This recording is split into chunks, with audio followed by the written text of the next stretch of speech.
Někdo lidi fakt nevidí, co mají před sebou. Holka se nepřela.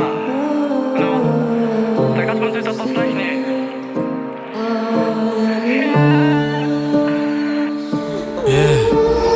Holka si myslela, že mě má v kapse, že prstem dusne a já budu v pase, že když se zasně, všechno se změní, že prej stačí pohledat, svět se otáčí. Říkala věci, co zněly jak sen, ale já cítil, že to byl fakt sen. Byla hezká, jo, to ona fakt měla, ale láska to jen ona hrála. Myslela si, že jsem jako ostatní, že jí tu budu skákat jako loutka na niti. Myslela si, že mě má v dlani, ale já nejsem ten, co tu zůstává sám na hraní. Na raní.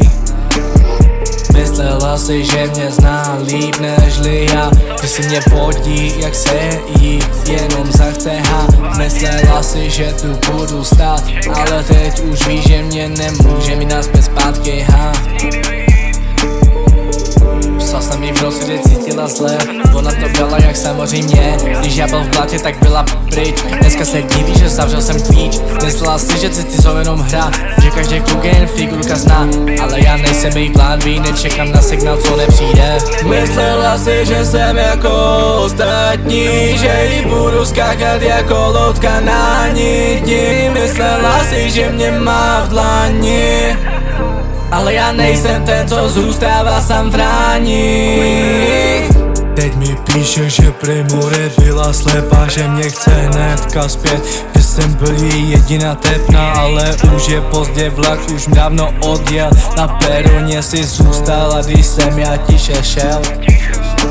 A už nejsem ten kluk, co tu hnedka čeká na zázrak. Já mám novej směr a tohle byl jenom pád. Já přeju ti štěstí, ať najdej si klid, ale vedle mě už nebudeš nikdy víc.